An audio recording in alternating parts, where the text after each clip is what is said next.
खासदार प्रणिती शिंदे यांनी शेतकरी आणि ग्रामस्थांच्या शिष्टमंडळासह जिल्हाधिकारी कार्यालयास भेट देऊन जिल्हाधिकारी एस कार्तिकेयन यांना विविध विषयांवरील निवेदने सादर केली।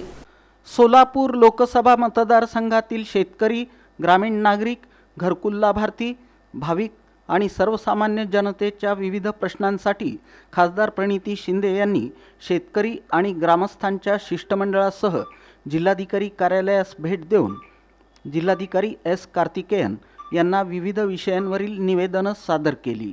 संबंधित प्रश्नांवर तातडीने कार्यवाही करून लवकरात लवकर योग्य निर्णय घ्यावेत अशी मागणी त्यांनी केली। खासदार प्रणिती शिंदे यांनी प्रधानमंत्री पीक विमा योजनेअंतर्गत सोयाबीन पिकांचं नुकसान झालेल्या सोलापूर लोकसभा मतदारसंघातील पात्र शेतकऱ्यांना पीक विम्याची रक्कम तात्काळ वितरित करावी अशी मागणी केली।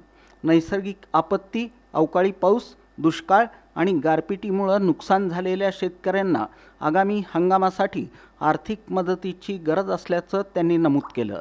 तसंच पंढरपूर तालुक्यातील रांजणी येथील गट क्रमांक 280 आणि 484 या गायरान जमिनीबाबत ग्रामस्थांनी केलेल्या तक्रारींची चौकशी करून संबंधित ग्रामस्थांना न्याय मिळवून द्यावा अशी मागणी त्यांनी जिल्हाधिकाऱ्यांकडे केली।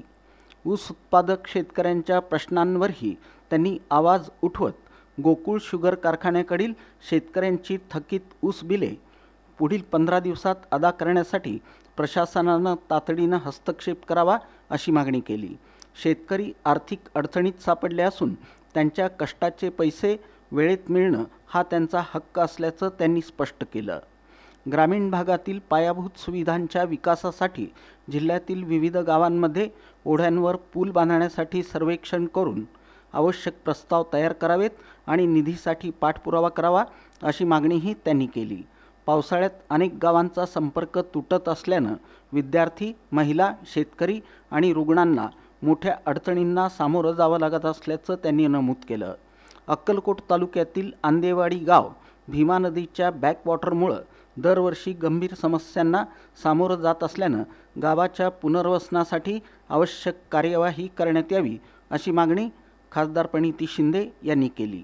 धार्मिक पर्यटन आणि स्थानिक विकासाच्या दृष्टीनं मोहोळ तालुक्यातील वाळूज देगाव येथील श्री नागनाथ मंदिराला तीर्थक्षेत्र ब दर्जा मंजूर करावा अशी मागणीही त्यांनी केली। या निर्णयामुळे मंदिर परिसराच्या विकासाला गती मिळून भाविकांसाठी आवश्यक सुविधा उपलब्ध होण्यास मदत होईल असं त्यांनी म्हटलं। तसंच पंढरपूर तालुक्यातील तारापूर येथील प्रधानमंत्री आवास योजना ग्रामीण अंतर्गत मंजूर लाभार्थ्यांना घरकुल बांधकामासाठी आवश्यक वाळू उपलब्ध करून द्यावी अशी मागणी करण्यात आली। वाळू अभावी अनेक लाभार्थ्यांची घरे अपूर्ण राहिल्याचं त्यांनी निदर्शनास आणून दिलं। पंढरपूर तालुक्यातील पोहरगाव येथील रेशन दुकानात इष्टांक उपलब्ध असूनही लाभार्थ्यांना धान्य मिळत नसल्याच्या तक्रारींची चौकशी करून पात्र रेशन कार्ड धारकांना धान्य वितरण सुनिश्चित करावं अशी मागणी जिल्हा पुरवठा अधिकाऱ्यांकडे करण्यात आली।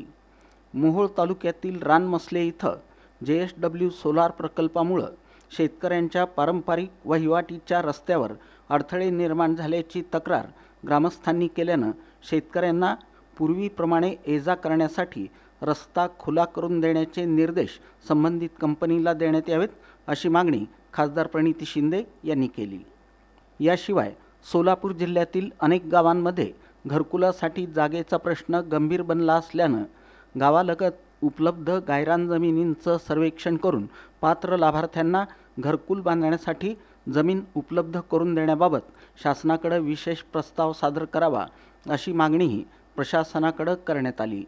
यावेळी जिल्हाधिकारी एस कार्तिकेयन यांनी सर्व निवेदनांची सकारात्मक दखल घेत संबंधित विभागांकडून वस्तुनिष्ठ पडताळणी करून योग्य त्या उपाययोजना करण्यात येतील, तसंच प्रलंबित प्रश्नांवर सकारात्मक निर्णय घेण्यासाठी प्रशासन प्रयत्नशील राहील असं आश्वासन दिलं। खासदार प्रणिती शिंदे यांनी सादर केलेल्या या विविध निवेदनांमधून शेतकरी, ग्रामीण नागरिक, घरकुल लाभार्थी, रेशन कार्ड धारक आणि ग्रामस्थांच्या प्रश्नांबाबत त्यांचा सातत्यानं पाठपुरावा करत असल्याचं दिसून येत असून संबंधित विभागांनी या मागण्यांची गांभीर्यानं दखल घेऊन तातडीनं कार्यवाही करावी अशी अपेक्षा व्यक्त करण्यात येत आहे।